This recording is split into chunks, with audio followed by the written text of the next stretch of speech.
12 mars 2011, à peine 24 heures après un tsunami dévastateur, le réacteur numéro 1 de la centrale de Fukushima Daiichi explose. La première catastrophe nucléaire du 3e millénaire commence. Dans les jours suivants, 2 autres réacteurs sont endommagés, libérant des milliards de particules radioactives dans l'environnement.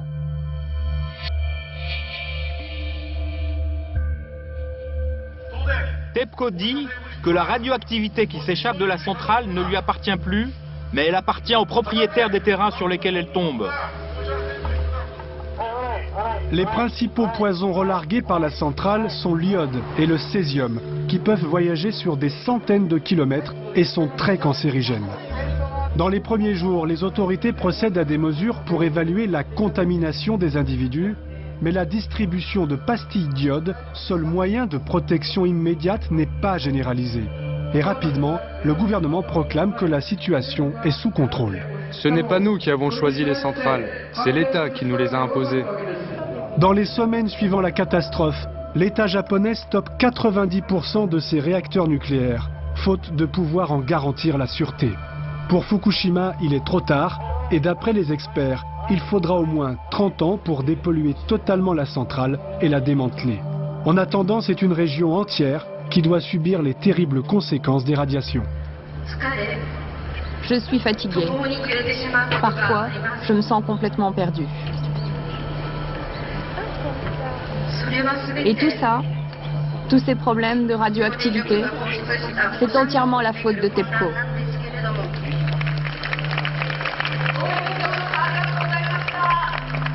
La colère gronde dans un pays d'ordinaire très soumis à l'autorité, car plus d'1 million de Japonais vivent dans des zones gravement contaminées par la catastrophe nucléaire.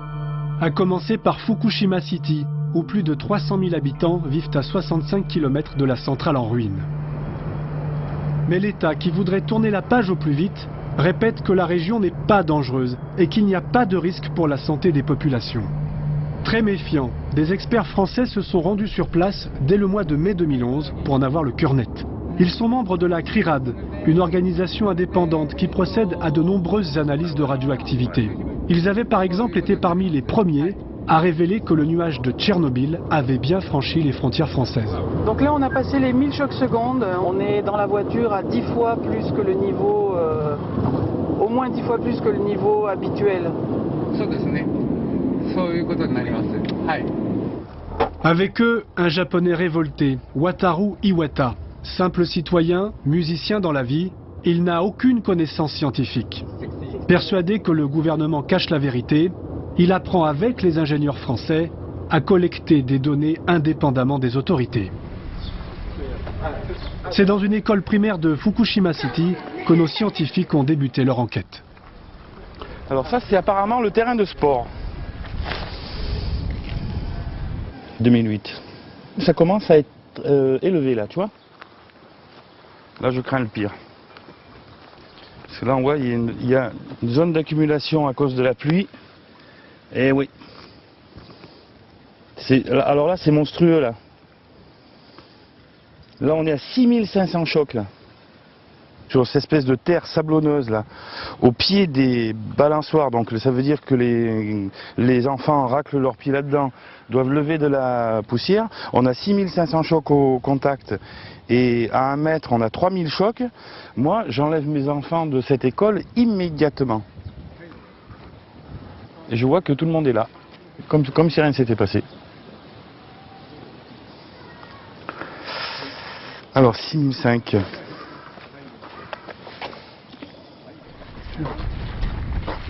Globalement, là, le terrain de foot est entre 2007 et 3500 chocs. Au contact. Au contact, c'est-à-dire... Wataru n'est encore que simple assistant. Il se forme chaque jour pour pouvoir apporter des réponses aux habitants de Fukushima. Car c'est ici qu'il vit.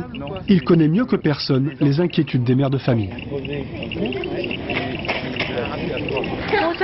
Il y a des radiations ici, c'est certain. Mais le problème, c'est que ça ne se voit pas. Alors même si c'est dangereux, ici, comme ça ne se voit pas, ça ne se sent pas, eh bien les enfants continuent à jouer comme avant. 8000, 7000, 6009, 7000, 8000, 8004, 5000, 4008. Les autorités disent que c'est un lieu sûr. Pourtant, les mesures disent que c'est dangereux ici. Alors sur quoi ils se basent pour affirmer que c'est sûr? Nous ne sommes pas des spécialistes. Moi, je ne suis qu'une mère de famille. Et je n'y connais rien. Il y a beaucoup de parents qui ne reçoivent aucune information. Ça les angoisse.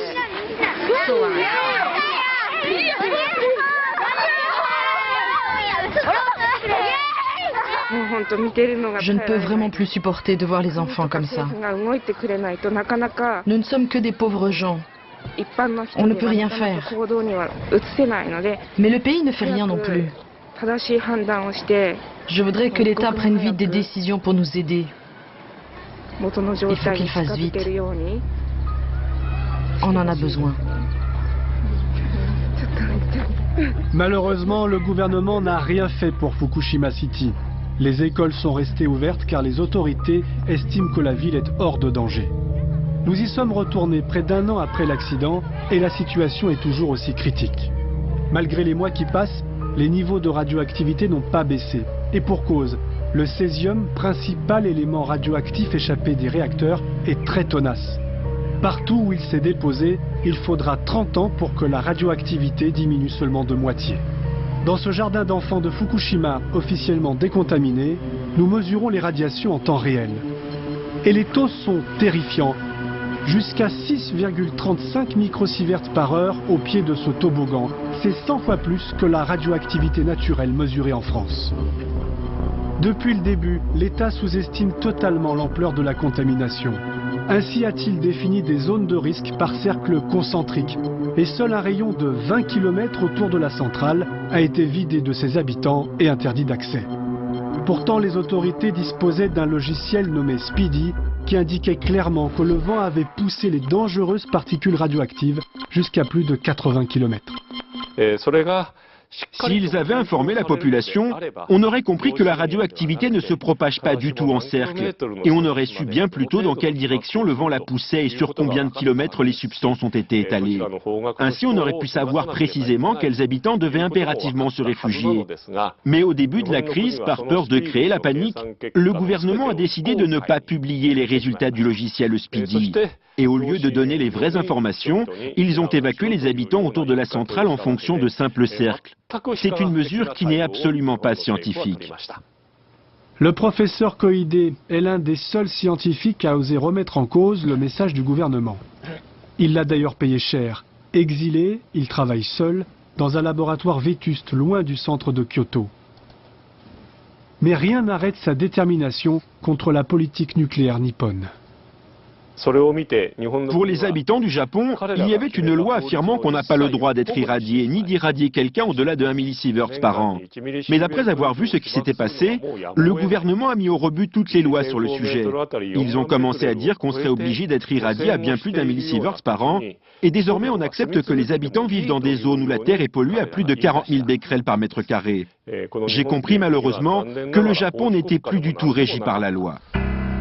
Seul le cercle des 20 km autour de la centrale nucléaire reste interdit d'accès. Mais au-delà, l'État estime que la vie peut reprendre normalement son cours, en dépit des radiations. C'est le cas à Minamisoma. À 2 pas du checkpoint, le gouvernement a construit des habitations temporaires pour reloger les réfugiés du tsunami qui ont tout perdu. Après le traumatisme du séisme, ils doivent désormais vivre sous la menace permanente d'une centrale qui continue à fuir.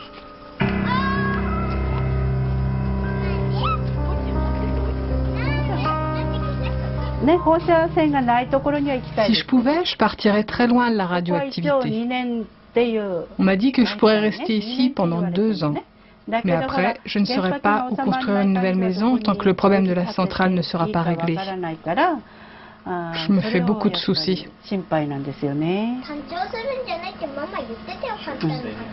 Est-ce que vous sortez souvent dehors ici? Non, non, non, elles sortent pas. Je sors que pour accompagner ma grand-mère. Sinon, je ne marche pas dehors, même pas pour aller à la boutique pas loin d'ici. Mais vous vous amusez un peu quand même? On s'amuse, oui, un peu. Mais la maison est trop petite pour jouer, hein? De temps en temps, on essaye de sortir. Avant, pour le Nouvel An, j'étais partie en vélo pour aller lancer des cerfs-volants à Haramachi. Mais maintenant, on ne peut plus faire du vélo. Parce qu'il est radioactif, mon vélo. Mais le tsunami l'a emporté, ton vélo. Je n'ai plus de nouveau vélo. À la maison, je n'ai qu'un vieux vélo. L'angoisse des familles est compréhensible. Depuis le 19 avril, au mépris des normes internationales, le gouvernement japonais a décrété que la dose annuelle maximale admissible ne serait plus de 1, mais de 20 millisieverts pour tous, femmes, enfants, vieillards. L'objectif inavoué, ne pas devoir évacuer de nouvelles zones, en particulier Fukushima City. Pour faire face à cet ennemi inodore et invisible et connaître la réalité de la contamination, Wataru Iwata a pu mettre en place son propre laboratoire dès le mois de juillet 2011, le CRMS. C'est ici que nous avons installé notre laboratoire. Ça, c'est notre détecteur avec sa protection en plomb. C'est une protection très primitive que nous avons. C'est lourd.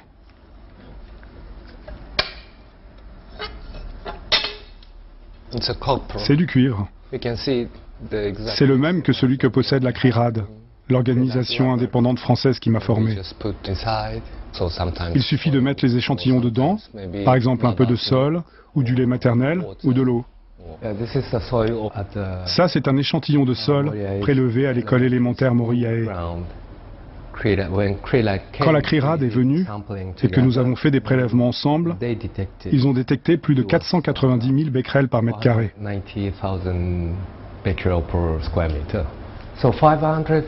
Il faut se rappeler que 500 000 becquerels par mètre carré, c'était le critère d'évacuation en Biélorussie 5 ans après l'accident de Tchernobyl. Au-delà de cette limite, les gens étaient forcés d'évacuer.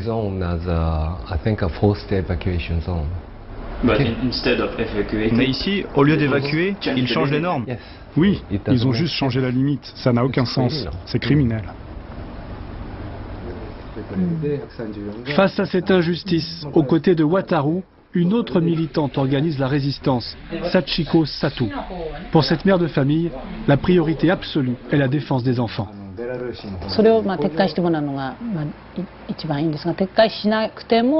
Je veux que le gouvernement retire ce changement sur les standards qui sont définis. Il devrait au moins reconnaître le droit à évacuer pour les enfants, les femmes enceintes et les jeunes filles, et leur donner des compensations financières pour ça.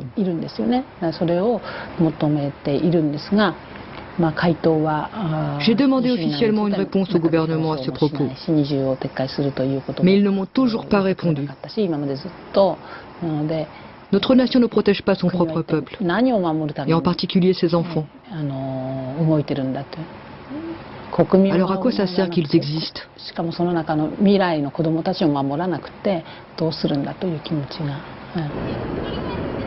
Sachiko n'est pas la seule dans sa lutte. Depuis l'explosion de la centrale, la contestation au Japon n'a cessé de prendre de l'ampleur. Nous sommes près de Tokyo. Des centaines d'antinucléaires se rassemblent le 11 de chaque mois, la date anniversaire du tsunami, pour organiser la lutte contre la politique du gouvernement.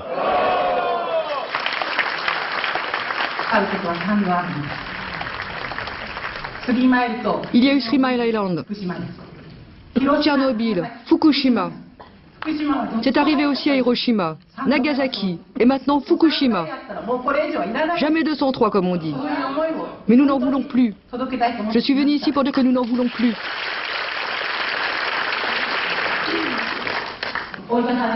Si on dit au médecin que la diarrhée ou les saignements de nez ne s'arrêtent pas, il va nous dire qu'il n'y a pas de rapport avec les radiations. C'est toujours la même réponse. Toutes les mères sont inquiètes. Il conclut en disant, si vous n'arrêtez pas de vous inquiéter, ça ne se soignera pas. Il ne dit que des choses horribles. Puisque le gouvernement central ne se soucie pas du sort des enfants de Fukushima, Sachiko Sato s'est rendue dès l'été 2011 directement au Parlement. Elle a placé face à face les politiciens et les premières victimes des radiations. Les enfants sont venus avec des lettres, témoignages de leurs inquiétudes et de leur tristesse au quotidien. Ça fait plus de 5 mois que les enfants vivent sous l'influence de la radioactivité. Les adultes ont souvent l'occasion d'exprimer leur opinion, mais pas les enfants.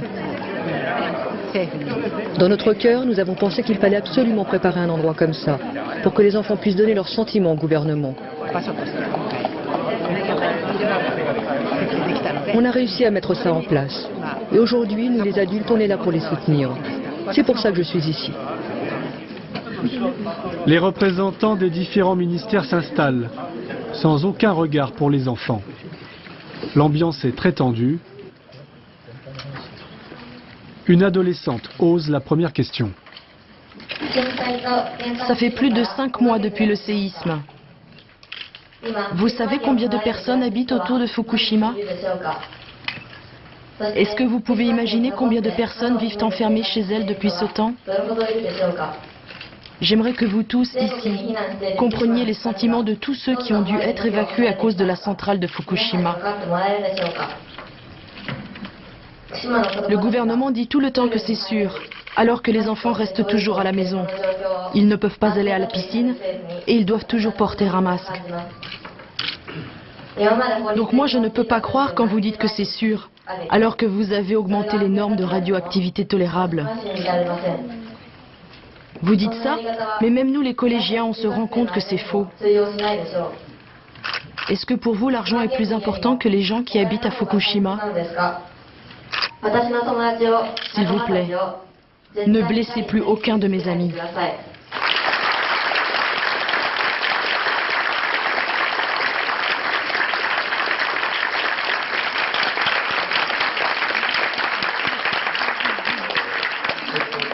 Ce que j'ai surtout entendu aujourd'hui, c'est « s'il vous plaît, décontaminez au plus vite pour que nous puissions rentrer chez nous ».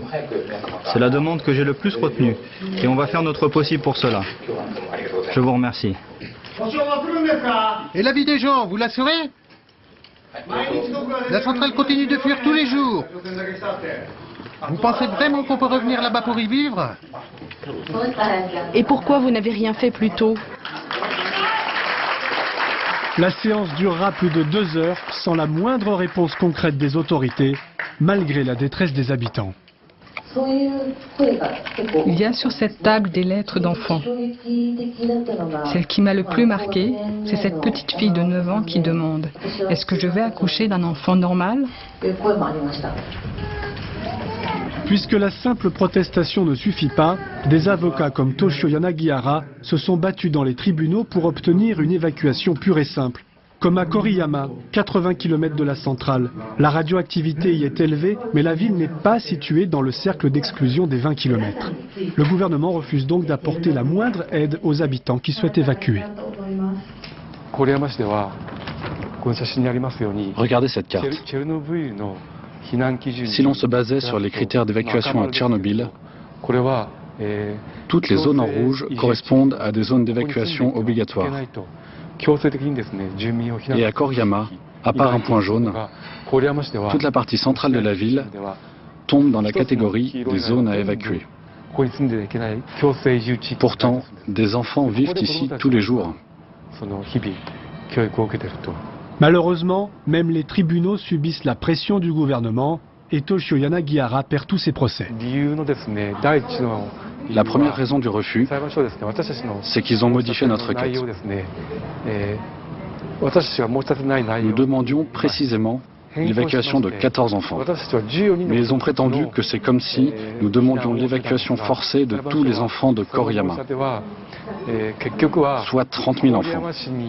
Et puis ils nous ont demandé de prouver qu'il y a des dommages visibles immédiatement sur la santé des enfants.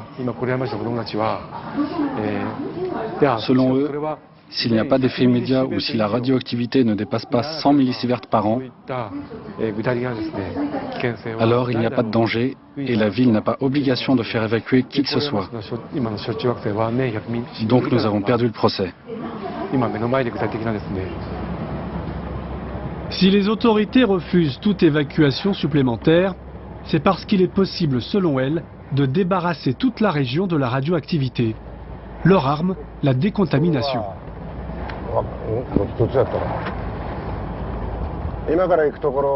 Vous voyez là, ce sont des maisons qu'on a déjà décontaminées. Nous avons pu suivre dans les environs de Fukushima City le responsable local de la décontamination, Toshiaki Kusano. Le gouvernement est persuadé de l'efficacité de la décontamination pour se débarrasser du césium. Mais la réalité du terrain est radicalement différente. Quelle quantité! Ça en fait du travail manuel. Seul le grand-père vit encore ici.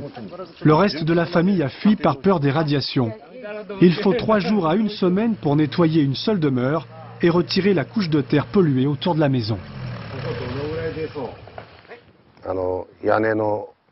Le plus difficile à décontaminer, ce sont les tuiles du toit. Car ces tuiles, elles sont faites en terre cuite. Et le césium qui a pénétré dedans est très difficile à enlever. La décontamination du toit nous pose problème. Mais vous voyez, le césium qui est imprégné dans les murs est lui aussi difficile à traiter. Car il s'agit d'une maison traditionnelle, avec des murs en terre. Et on ne peut pas déloger le césium. C'est un peu comme avec la terre du sol. Le mieux, ce serait d'enlever le mur. Mais on ne peut pas. Alors nous l'avons simplement lavé, mais je pense que ça n'a pas été très efficace. Voilà. C'est vraiment difficile. Ça ne baisse pas? Non, ça ne baisse pas beaucoup. Même si on enlevait plus de terre? Non, non, ça ne changerait rien. C'est toute la montagne qu'il faudrait nettoyer.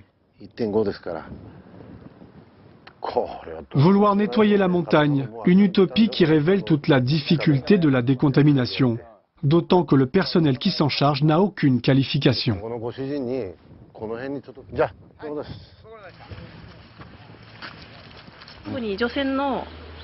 Vous avez reçu une formation spéciale pour décontaminer la radioactivité?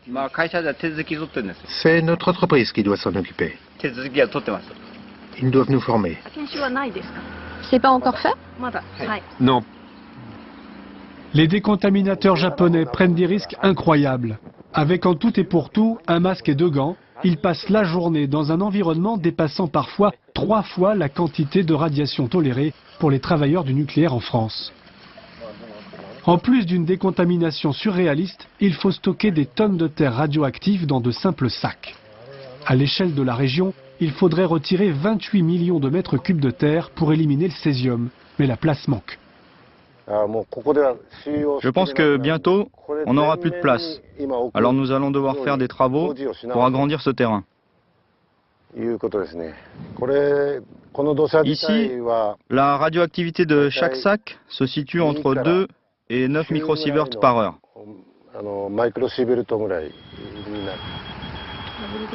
On a atteint 4 microsieverts par heure. Vous n'avez pas peur? C'est mon travail. En France, ces sacs seraient traités comme des déchets radioactifs et stockés dans des centres sécurisés. Ici, une simple bâche les recouvre.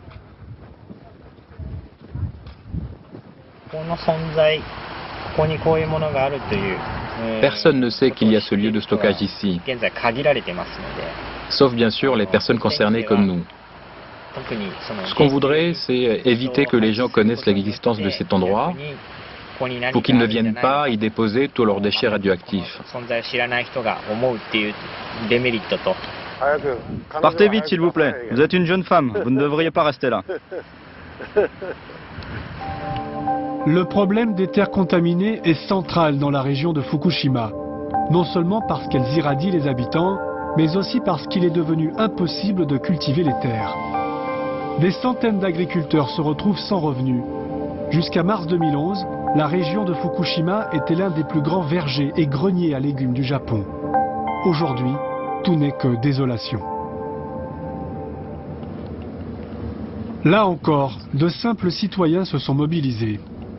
Masanobu Kano et Soyo Sato ont fondé une association pour soutenir les agriculteurs près de Date, une zone particulièrement contaminée. Nous arrivons chez Mikio Sato.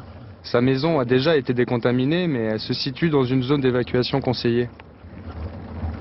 Monsieur Sato est donc réfugié. Il vient ici la journée, mais le soir, il rentre souvent dans une maison provisoire. Aujourd'hui, il rend visite à cet agriculteur pour contrôler les taux de radiation et l'aider à se faire dédommager.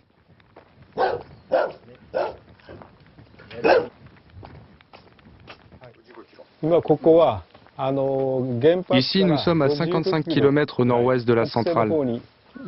Ce village s'appelle Ryozen. Il est près de la ville de Date, dans la préfecture de Fukushima.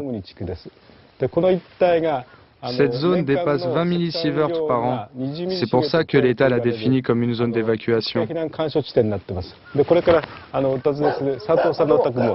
Et la maison et les terrains autour appartiennent à Monsieur Sato. Comme ailleurs, la décontamination de la propriété de Mikio Sato frôle le ridicule et prêterait à sourire si les conséquences à moyen terme n'étaient pas tragiques. Le problème, c'est qu'ils n'ont pas d'objectif clair. Quand j'ai demandé à la mairie les objectifs à atteindre pour la décontamination, il n'y en avait pas. Pas de chiffres à atteindre. En réalité, ils ne mesurent même pas après la décontamination. Actuellement, la manière de faire de la mairie est d'enlever la terre seulement 5 mètres autour de la maison principale. Et ils ne touchent pas à d'autres lieux comme la grange ou le garage. Ils n'ont même pas nettoyé le toit. Ils ont juste nettoyé la gouttière. Et ils ont décontaminé ici aussi. Là devant. Ah, jusqu'ici? Ils n'ont pas fait jusqu'ici? Si, ils ont fait de ce côté-là, mais pas l'autre. Ah, ils ont enlevé la terre seulement là? Oui, seulement de ce côté. On va aller prendre une mesure ici.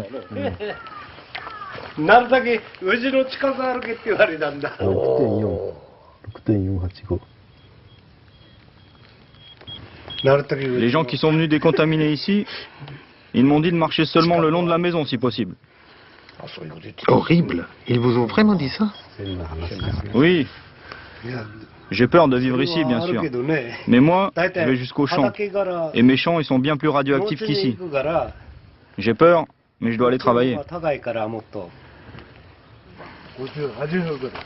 Pour l'ensemble de ses souffrances, présentes et à venir, et la perte de ses revenus pour des années, Mikio Sato ne s'est vu proposer qu'une indemnité d'environ 10 000 € par TEPCO, l'exploitant nucléaire.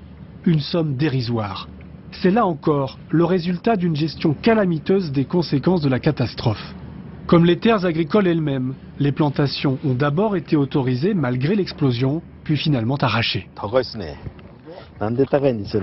Alors c'est élevé ici? C'est élevé. C'est trop élevé. On est peut-être près d'une eau qui stagne. On va se déplacer. Normalement, si la terre d'un champ dépassait 5000 becquerels par mètre carré, on ne pouvait pas planter. Mais après l'accident, ce champ n'a pas été contrôlé, donc nous ne savions pas s'il était contaminé. On nous a autorisés à planter, et malheureusement, le riz cultivé était très contaminé. Et dire que j'ai acheté un tracteur pour rien. Malheureusement, en même temps que la terre, la mer a également été contaminée par le poison radioactif, avec pour conséquence la mort de la pêche dans toute la région.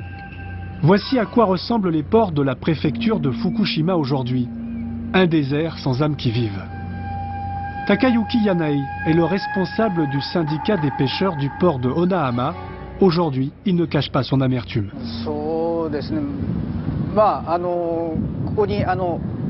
Avant l'accident, d'habitude en cette saison à Onahama, il y a 3 ou 4 chalutiers comme celui-ci pour décharger les poissons.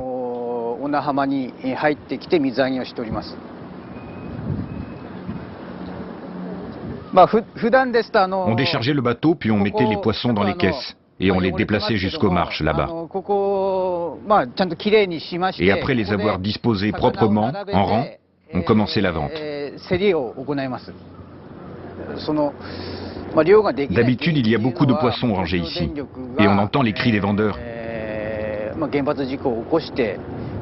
Les pêcheurs sont très en colère contre TEPCO. C'est complètement de leur faute si on ne peut plus pêcher. Ils sont responsables de l'accident, et surtout ils ont fait couler énormément d'eau radioactive dans la mer. C'est très grave. Nous souhaitons que TEPCO réponde de bonne foi à nos demandes de dédommagement.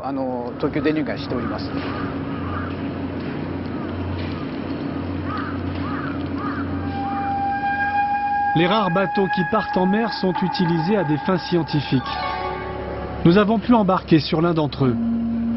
Jamais aucun océan n'a été contaminé comme le sont les environs de la centrale. Suite à la catastrophe, toute l'eau utilisée par TEPCO pour refroidir les réacteurs en fusion a été rejetée en mer. Les scientifiques français ont estimé que 27 millions de milliards de particules radioactives ont déjà été rejetées. Un nombre ahurissant. C'est 20 fois plus que ce qu'affirme l'exploitant TEPCO. Vous voyez, au fond là-bas, c'est la centrale nucléaire de Fukushima. Est-ce que vous continuez à pêcher? On ne sort plus, juste pour faire des prélèvements. Mais depuis mars, on ne pêche plus. C'est un terrible drame humain qui se noue dans cette communauté si dépendante de la mer. D'autant que les compensations allouées par TEPCO n'égalent jamais les salaires avant l'accident.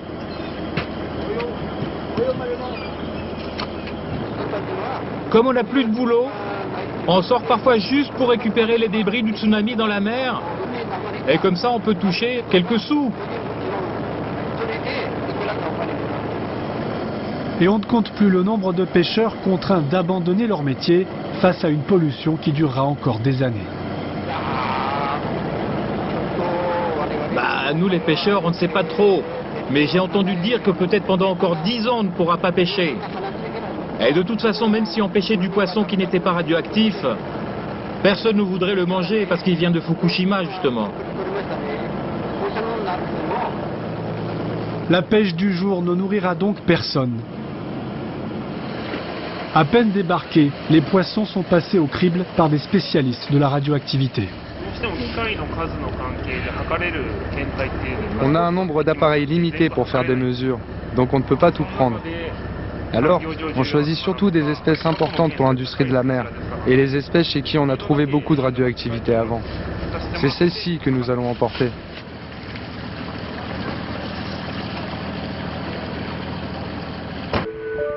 Dans un paysage portant toujours les stigmates de la dévastation engendrée par le tsunami, les poissons prélevés près de la centrale sont embarqués jusqu'à la ville de Koriyama, située à une centaine de kilomètres. C'est là que se trouve le principal centre d'analyse de la préfecture de Fukushima. Riz, viande, poisson, tout aliment local destiné à la vente doit en théorie passer par ici pour être autorisé à la consommation s'il ne dépasse pas une certaine norme sanitaire. Seiichi Takeshi assume la lourde responsabilité de diriger le département radioactivité. Veuillez mettre ces chaussons, s'il vous plaît. Ici, on est au 3e étage. C'est là qu'il y a nos laboratoires dédiés à la radioactivité.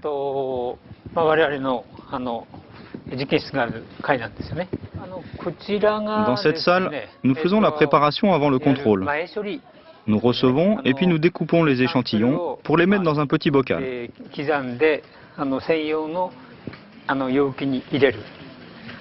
En ce moment, les techniciens sont en train de préparer du poisson. Depuis la catastrophe, ce sont près de 500 échantillons qui déferlent chaque jour. Pour faire face, le centre a dû s'équiper de 10 détecteurs au germanium flambant neuf, les seuls capables de mesurer précisément la contamination par le césium. Et ce rythme de mesure infernal n'est pas prêt de baisser, car un an après, beaucoup de poissons restent impropres à la consommation. Je suis inquiet. Les poissons migrateurs comme le thon, le bonito, le chinchard ou la sardine n'ont plus beaucoup de radioactivité. Mais maintenant, on en détecte chez les poissons qui vivent dans les fonds marins près des côtes. Donc on peut penser qu'il y a de la boue radioactive au fond de la mer et qu'elle ne disparaîtra pas facilement. En fait, il y a du césium qui arrive sans arrêt dans la mer. Il vient des rivières, de la terre ou des conduits d'évacuation de la centrale nucléaire. Ça continue sans arrêt et la boue au fond de la mer ne sera pas déplacée facilement par les vagues. J'imagine que ça va durer encore longtemps.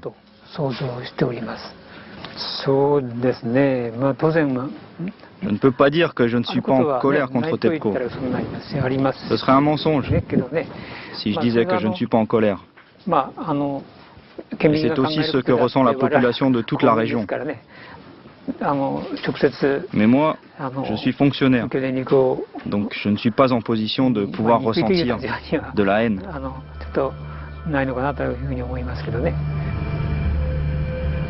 Une magnifique région transformée en poubelle radioactive pendant des décennies, un drame qui aurait peut-être pu être évité si la centrale avait été mieux protégée.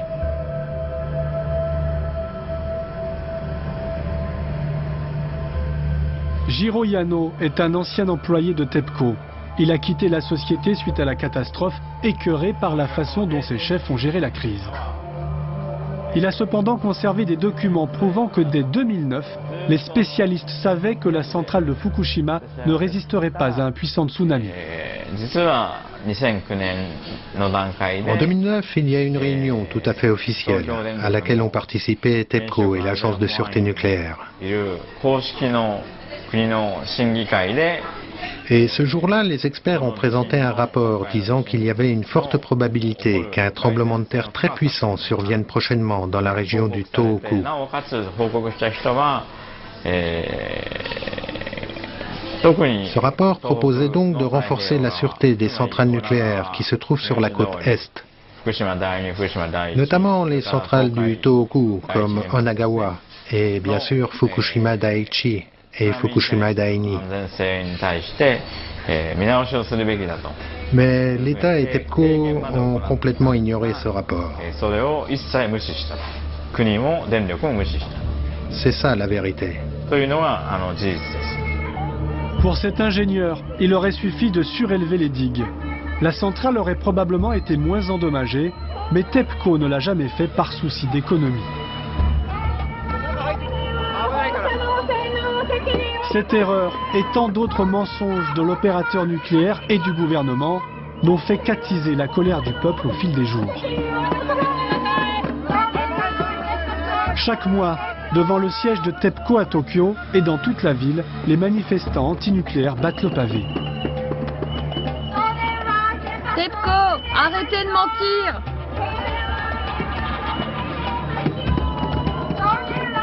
TEPCO, vous devez révéler la vérité. Ils sont environ 15 000, trop peu pour bloquer la circulation. Mais c'est quand même une grande nouveauté dans un pays d'ordinaire si obéissant. Jusqu'à la tombée de la nuit, les manifestants exigent l'arrêt des centrales nucléaires, mais surtout plus d'aide et l'évacuation de nombreux habitants de la région de Fukushima. Nous n'avons pas besoin de centrales. Nous n'en avons besoin nulle part. À Fukushima, beaucoup de gens sont contraints de vivre dans des zones très dangereuses encore maintenant. S'il vous plaît, vous tous, sauvez-les, aidez le Japon. Aidez Fukushima et surtout sauvez les enfants. Je vous en supplie.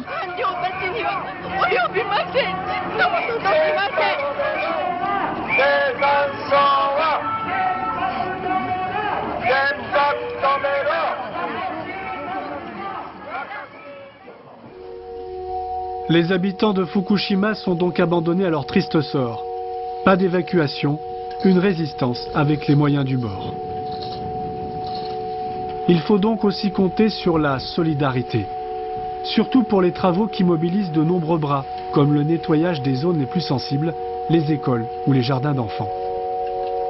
Chaque week-end, ils sont des dizaines à s'affairer, par exemple pour nettoyer la cour d'une école primaire et retirer une à une les feuilles gorgées de césium. Pour prêter main forte aux riverains, des volontaires affluent de tout l'archipel. On a vu une petite annonce. Et comme on voulait se rendre utile, ma collègue et moi, on est tout de suite venus. C'est le moins qu'on puisse faire.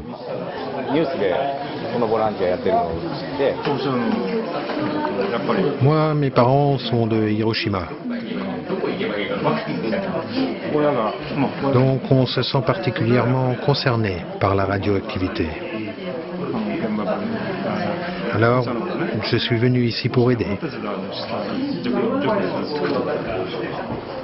Un an après la catastrophe, c'est aussi l'heure des premiers bilans. Leader emblématique de la résistance citoyenne à Fukushima, le centre de mesure des radiations est devenu incontournable pour évaluer les conséquences à plus long terme de l'exposition à la radioactivité. Nous sommes loin du petit local des débuts, avec quelques appareils de détection fournis par les Français et les Allemands. Désormais, des centaines de Japonais viennent faire contrôler leur nourriture ou leurs terres contaminées. En quelques mois, son fondateur Wataru Iwata, que nous suivons depuis le début de son engagement, est passé du statut de simple musicien à celui de spécialiste en physique nucléaire. Le CRMS dispose désormais d'équipements high-tech, comme leur dernière acquisition offerte par la Biélorussie, victime de Tchernobyl.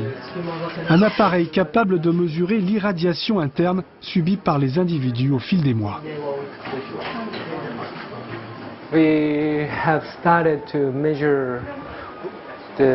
Nous avons commencé à mesurer la radioactivité à l'intérieur du corps avec un Whole Body Counter depuis le 1er octobre. Et nous avons mesuré au moins 1300 personnes jusqu'ici.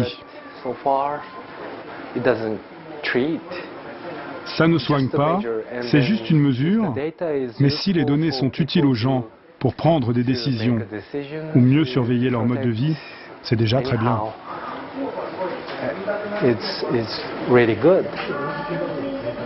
Dans la région, ils sont plusieurs milliers à vouloir connaître leur niveau de contamination. En majorité des parents terriblement inquiets pour la santé de leurs enfants. Aujourd'hui, Mayumi Nizeki est venue avec sa fille et sa nièce pour passer le test du Whole Body Counter. J'ai choisi un réseau fondé par la communauté parce que j'ai beaucoup plus confiance. Je pense qu'ici, c'est le meilleur endroit. Je suis déjà venue 2 fois pour essayer de passer le test. Et là, c'est la 3e fois et nous avons enfin pu être testés. Je n'ai pas confiance dans le gouvernement. Avec eux, je ne sais pas quand je pourrai passer un test. L'examen est très rapide. En quelques minutes seulement, la quantité de césium radioactif présente dans le corps est mesurée.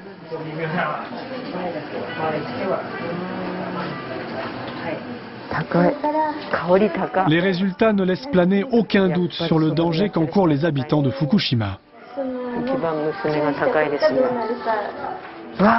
Mon Dieu, excusez-moi, c'est terrible. C'est ma fille qui en a le plus. Kaori, c'est toi qui es la plus irradiée.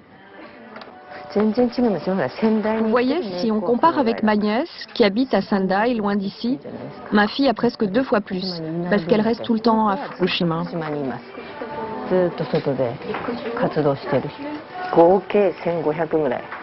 Ça craint. J'ai combien alors? C'est terrible. Elle va au lycée à Fukushima.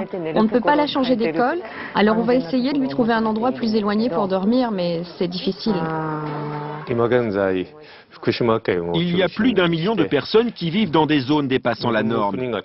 Donc je pense vraiment qu'au fil des années, il y aura une augmentation des cancers, des leucémies et bien d'autres maladies. Face aux menaces qui pèsent sur la santé des populations, le CRMS s'organise chaque mois des réunions pour répondre au désarroi de tous ceux qui ont passé le test de contamination interne. J'ai essayé de ne pas faire manger mon enfant à l'extérieur. À la maison, on ne mange que de la viande importée et des légumes cultivés loin de Fukushima. On ne boit que de l'eau en bouteille. Et bien sûr, hors de question de manger du poisson depuis mars. Malgré ça, mon enfant a été contrôlé avec le Whole Body Counter et son résultat est inquiétant. En tant que mère, j'ai tenté tout ce qu'il faut pour limiter la contamination, mais ma fille est quand même irradiée. Sachiko Sato poursuit elle aussi son combat. Elle prend toujours la parole en public, anime un site web, mais surtout se bat sur le terrain. Si elle n'a pu obtenir l'évacuation des enfants, elle peut au moins leur proposer des aliments sains grâce à l'épicerie qu'elle vient d'ouvrir.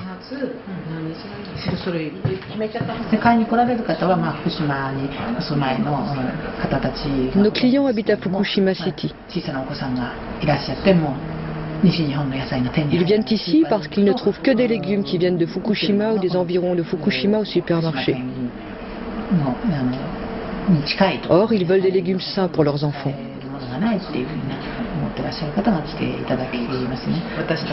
Nous avons donc ouvert cette boutique le 11 novembre. en pensant surtout à la santé des enfants. En proposant des légumes du sud du Japon, dont les agriculteurs n'utilisent aucun produit chimique.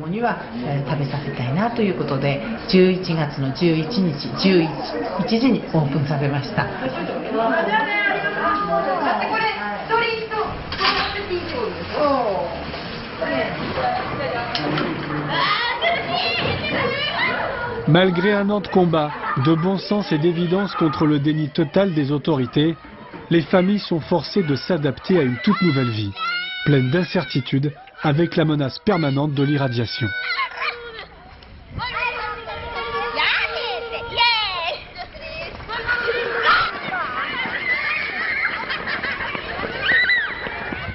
Makoto Takahashi est le proviseur d'une école élémentaire de Soma, à 40 km de la centrale. Pour ses 200 écoliers qu'il adore, il a fait tout ce qu'il pouvait comme décontaminer la cour et y installer un détecteur de radioactivité. Oui, bien sûr, on s'inquiète pour la santé des enfants, car il n'y a pas de données sanitaires auxquelles se référer. Et en plus, la radioactivité, ça ne se voit pas. Mais pour l'instant, au lieu de s'inquiéter, notre travail, c'est de leur redonner le sourire et de développer leur force. Car les enfants ici, c'est notre richesse.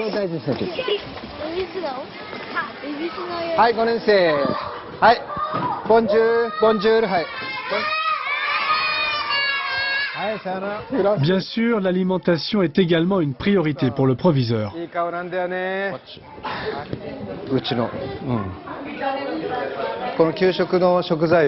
On aimerait utiliser les produits locaux, mais à cause des problèmes de radioactivité, on s'approvisionne désormais à l'extérieur de la préfecture. On passe par un marché central qui nous fournit seulement des produits garantis sans radiation. Donc c'est triste de ne pas pouvoir choisir des produits locaux. Mais au moins, on donne des produits sûrs aux enfants.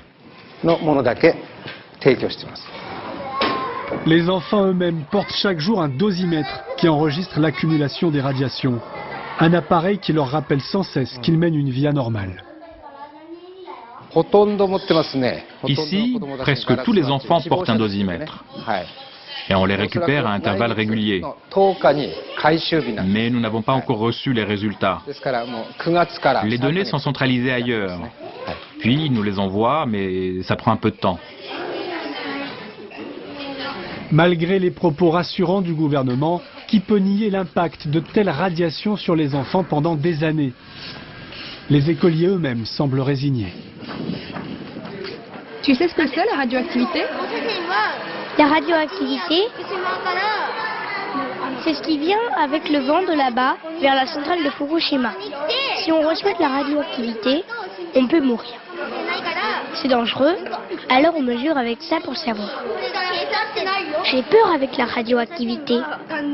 On peut tomber malade de cancer ou mourir, donc j'essaye de ne pas avoir plus de radiation.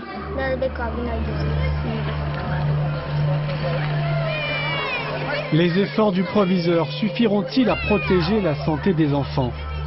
Rien n'est moins sûr, car ils sont bien plus fragiles que les adultes. En jargon scientifique, on dit qu'ils sont radiosensibles. Pourtant, ils sont nombreux dans les habitations de fortune tout près de la centrale de Fukushima. Nous avons revu des mois plus tard la petite Mahiro, sa sœur et sa grand-mère. Elles n'ont toujours pas quitté la ville de Minamisoma et surtout la famille a dû être séparée, ce qui rend la vie encore plus difficile. L'entreprise de mon père était dans la zone des 20 km. Alors il est muté à Hokkaido. C'est dangereux dans la zone des 20 km? Oui, on ne peut plus entrer. Pourquoi on ne peut pas entrer? Il y a beaucoup de radioactivité et si on y entre, on meurt au bout de 1 ou 5 minutes. J'ai vu ça aux infos.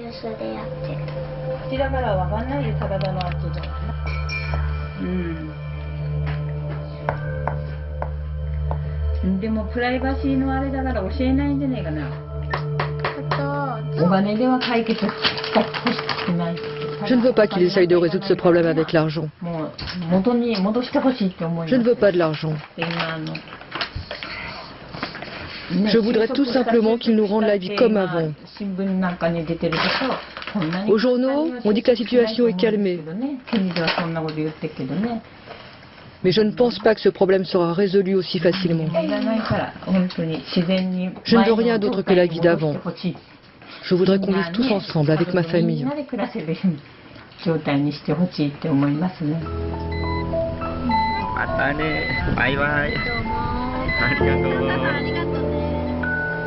L'avenir s'annonce très sombre à Fukushima.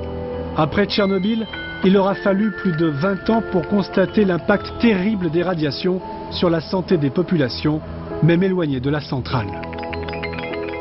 Au Japon, pour préserver l'ordre et tourner la page au plus vite, le gouvernement semble être prêt à sacrifier la santé d'une partie de ses citoyens et de ses propres enfants.